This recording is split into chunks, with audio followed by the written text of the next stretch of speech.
Nifty की daily analysis में आपका बहुत बहुत स्वागत है। हमने मार्केट को पिछले हफ्ते एक बहुत बड़े गैप अप के साथ जब खुलते हुए देखा तो ये पाया कि मार्केट का ऑल टाइम हाई के पास से मार्केट गुजर के नीचे उतरा है। ये बहुत अच्छा और शानदार साइन इसलिए इसको नहीं माना जा रहा क्योंकि मार्केट में करेक्शन बहुत बड़ा हुआ है।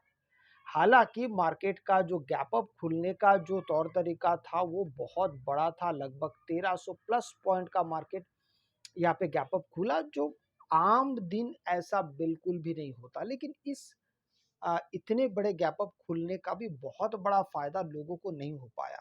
वो इसलिए नहीं हो पाया क्योंकि मार्केट जिस जगह से खुला, लगभग 330 40 50 के आसपास से मार्केट अपना बड़ा गैप अप खुलता है, 26,330 40 के आसपास से।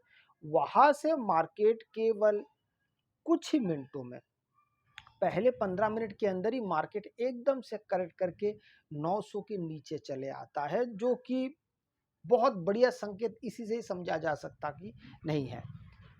और उसके बाद ये हुआ कि मार्केट लगातार हर रोज गैप डाउन के साथ खुलते हुए मार्केट जब नीचे की ओर आ रहा है तो मार्केट में बहुत अच्छे मूव्स नहीं आ रहे। एक बात। दूसरी बात, आप अगर यहाँ पे कैंडल्स की बनावट देखेंगे तो तीनों कैंडल्स की बनावट, रंग रूप को अगर छोड़ दिया जाए तो बनावट लगभग सेम है, सबके सब हैमर है। अब इस प्रकार के बनावट को किस लिहाज से देखा जाए? इस लिहाज से देखा जा सकता है कि अब अगर एक भी कैंडल इसके ऊपर अगर क्लोज होता है तो संभावना ये बनेगी कि मार्केट शायद यहां से और ऊपर तक जाना, यही से इसका नया रास्ता बनना शुरू हो जाए। पर ये कब होगा? जब मार्केट एक इसके ऊपर कैंडल क्लोज करेगा। चूंकि हम मार्केट को लगातार नीचे की तरफ जाते हुए देख रहे हैं, हालांकि बहुत बड़े मोमेंटम शुक्रवार था last trading session, market volatile भी बहुत अच्छा था, बहुत अच्छा मार्केट यहाँ पे ऊपर नीचे दोनों तरफ हुआ। लेकिन मार्केट एक डायरेक्शन में जाने के लिए मार्केट पूरी तरीके से तैयार नहीं हुआ। इसका मतलब ये क्या है कि यहाँ पे जो एक इंपॉर्टेंट हाई लगा हुआ है उस हाई को मार्केट क्रॉस नहीं कर पा रहा है, और नीचे का जो लाइन जा रहा है उसको भी मार्केट क्रॉस नहीं कर पाया। कुल मिला के मार्केट अभी एक क्या हो रहा है, एक चैनल के अंदर फंसा हुआ है। ये चैनल अब जब तक नहीं फटता है, या चैनल जब तक अभी तक मार्केट एक क्रॉस वहां पर नहीं कर देता है, मार्केट में बहुत कुछ अच्छा हो नहीं सकता। अच्छा, बहुत सारे लोगों के मन में ये प्रश्न भी आ रहा होगा, सवाल आ रहा होगा कि मार्केट नीचे अगर जाना चाहता है तो कितना नीचे जा सकता है?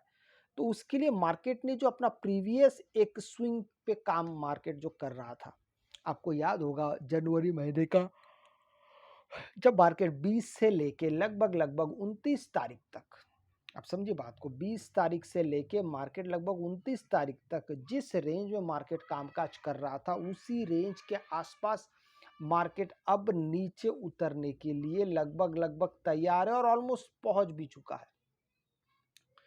हम अगर 27, ये 27 28 29 तारीख का अगर आप यहाँ पे मोटा मोटा अगर मार्केट को अगर इवेल्युएट करने जाते हैं तो हमें ये समझ में आता है कि मार्केट आने वाले कुछ समय में शायद एक बहुत इंपॉर्टेंट यहाँ पे सपोर्ट देने के लिए तैयार हो जाए।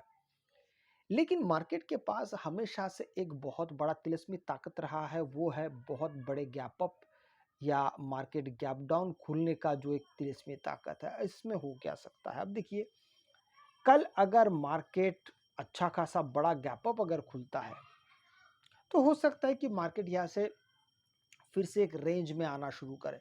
लेकिन हमने ये भी आपसे पहले ही कह रखा है कि मार्केट अगर ऊपर जाता है तो कहीं ना कहीं ये जो एक, माफ कीजिएगा, ये जो एक बहुत बड़ा कैंडल है जो लास्ट टाइम जो बना था आपके 3 तारीख को, तो ये जब तक ये कैंडल पूरी तरीके से क्रॉस नहीं होता ना तो मार्केट एक बहुत बड़े मोमेंटम के लिए तैयार नहीं हो सकते। क्यों? क्योंकि हर पायदान पे सेलर्स है और मार्केट ये सेलर्स जो है ये बायर्स को रोकता हुआ जाएगा। हाँ, ऐसा हो सकता है अगर मार्केट यहाँ पे एक ब्रेकआउट दे और फिर यहाँ से मोमेंटम बन सकता है, लेकिन उसके बावजूद भी मोमेंटम बनता भी है तो भी एक मन में ये रहेगा कि मार्केट किसी भी जगह से हमें एक रेजिस्टेंस दे सकता है और वहां से मार्केट दोबारा बेरिश हो सकता है। जैसे उदाहरण मैं आपको देता हूँ, इन सब जगह पे अगर आप देखते हैं तो मार्केट का यहाँ से लेके यहाँ तक एक ट्रेंड चल रहा था। ट्रेंड चलते चलते हुआ ये कि मार्केट यहाँ से ऊपर जाने की कोशिश तो करने लगा था, यही से मार्केट में ऊपर जाने का यहाँ पे दिशा बन रहा था। बीच में 1 तारीख आ जाता है और ये जो 1 तारीख आया, इस 1 तारीख ने पूरा फिर खेला बिगेड़ एक पूरी तरीके से बिगाड़ दिया। ज़्यादातर इस तरीके से बिगाड़ा कि मार्केट का एक मोमेंटम बन रहा था, उस मोमेंटम को काफ़ी नीचे लेके आया, फिर दोबारा 2 तारीख से मार्केट थोड़ा-सा यहाँ पे वापसी किया और 3 तारीख को हद ही कर दिया फिर। अब आप बात आती है कि मार्केट आगे आने वाले समय में आपके लिए किन-किन प्रकार के और तौर तरीके से मार्केट सजा हुआ आपको मिल सकता है। हमने मार्केट को लगभग माफ़ कीजिएगा, हमने मार्केट को लगभग नवंबर महीने से लेके यहाँ तक अगर आप देखते हैं, मतलब जनवरी महीने तक, नवंबर के मध्य से या शुरुआत के हफ्तों से लेके लगभग जनवरी तक मार्केट पूरा का पूरा एक रेंज में रहा और जब वो रेंज जब टूटा तब जाके फिर मार्केट डाउन ट्रेंड हुआ। अच्छी बात यहाँ पे ये है कि मार्केट दोबारा से उसी रेंज के अंदर फंस चुका है, ये अगर आपका ध्यान में गया होगा तो। अगर मार्केट फिर से इस रेंज के अंदर अगर रहना चाहता है तो हो सकता है कि मार्केट दोबारा, लेकिन प्राइस एक्शन ये कहता है कि अगर मार्केट किसी रेंज से एक बार बाहर चले जाए, किसी कारण से दोबारा उस रेंज में अगर जाता भी है तो वो बहुत देर तक वहाँ पे रह नहीं पाता, वहाँ से मार्केट निकल जाएगा। लेकिन ये तो मार्केट है, हम नहीं जानते कि मार्केट कब तक रह सकता है, कब तक इन सब सपोर्ट को मार्केट रिएक्ट कर सकता है या रेजिस्टेंस के पास जा सकता है। अगर आप 15 मिनट के टाइम फ्रेम को अगर आप देखते हैं तो मार्केट का, तो हमें ये समझ में आता है कि मार्केट पिछले 3 तारीख, 4 तारीख, 5 तारीख और ये जो 6 तारीख, इनका मार्केट ने एक नया रेजिस्टेंस तैयार कर रखा है। अब 9 तारीख को अगर ये रेजिस्टेंस के ऊपर अगर खुलता है मार्केट, समझिए बात को, अगर मार्केट इस रेजिस्टेंस के, फिलहाल जो रेजिस्टेंस इसके ऊपर खुलता है तो बाय डिफॉल्ट तुरंत सपोर्ट के रूप में काम करना शुरू कर देगा और मार्केट को यहाँ से मोमेंटम भी मिलेगा। वो इसलिए मिलेगा क्योंकि मार्केट लगातार जाता हुआ ऊपरी दिशा है, मार्केट एक मोमेंटम में ऊपर जा रहा है और उसके ऊपर अगर गैप अप खुलता है, हाँ, इस गैप अप खुलने के बाद अगर पहला आधा घंटा भी अगर मार्केट यहाँ पे बुलिश रह जाता है तो फिर तो सोने पे सुहागा होगा, मार्केट सीधा सीधा ऊपर की तरफ निकलेगा, इसमें कोई दो राय नहीं होगा। इसका मतलब ये हुआ कि शुरुआत का जो आधा घंटा है वो मार्केट के लिए काफ़ी महत्वपूर्ण साबित होने वाला है। लेकिन मार्केट, ये मान लेते कि मार्केट अगर फ्लैट खुलता है तो फिर यहाँ पे आप लोगों के लिए क्या क्या चीज़ें रहेगा, तो ये दोबारा मार्केट रेजिस्टेंस को तवज्जो देने के लिए, इंपॉर्टेंस देने के लिए मार्केट बाध्य हो सकता है। और अगर बायर्स में ताकत ज़्यादा है तो हो सकता है मार्केट यहाँ पे आके ठहर जाए, यहाँ से गिरे नहीं, संभल संभल के फिर एक बड़ा ब्रेकआउट मार्केट दे सकता है, ये हो सकता है। पर इसके लिए आपको वेट करना पड़ेगा और यहाँ पे सेटअप का पूरा ध्यान रखना पड़ेगा।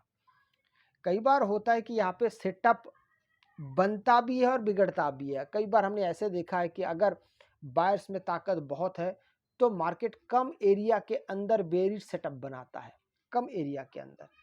और अगर मार्केट में मोमेंटम है और मार्केट वापस भी आना चाहता है तो होता ये है कि मार्केट सीधा सीधा जाएगा और एक बेयरिश सेटअप बनाएगा और सीधा एक ट्रायंगुलर नुमा मार्केट एक काम कर सकता है। इस बात का ध्यान रखिएगा। अगर हम एक ट्रेंड लाइन यहाँ से भी अगर देखते हैं तो मार्केट बिल्कुल इस ट्रेंड लाइन को सहारा के साथ लेके आ रहा है। कुल मिला के मार्केट, ये जो ट्रेंड लाइन जो साथ में आ रहा है, मार्केट अगर नीचे की तरफ आता है तो काफ़ी एक बहुत लंबे समय के लिए मार्केट आपको यहाँ पे दिखाई दे सकता है, जो करीबन 200 से 300 पॉइंट के आसपास का है। लेकिन इन सब लेवल्स को भी मार्केट को एक अंदाजे के साथ देखना होता है कि मार्केट जैसे ही इस नीचे आता है तो यहाँ पे 2 लेवल्स हो सकते हैं। एक जो मैंने आपको ये लेवल्स जो मैंने बनाया 6 तारीख के लो को देख के बनाया, ये वो एक हो गया। पूरी तरीके से एक चैनल के अंदर है, इसको आप अगर शिफ्ट करना चाहते हैं तो कुछ ऐसा शिफ्ट हो जाएगा। ये पूरी तरीके से एक चैनल के अंदर है। अगर आप देखेंगे तो ये दोनों के डिस्टेंस में कोई अब बहुत बड़ा फर्क नहीं रहा, ये पैरेलल चल रहा है। तो ये भी संभावना है कि मार्केट में ये जो नया एक लास्ट स्विंग बना था उसी के पास मार्केट अगर आता है तो फिर यहाँ से हो सकता है मार्केट एक बार रिवर्स की तरफ जा सके।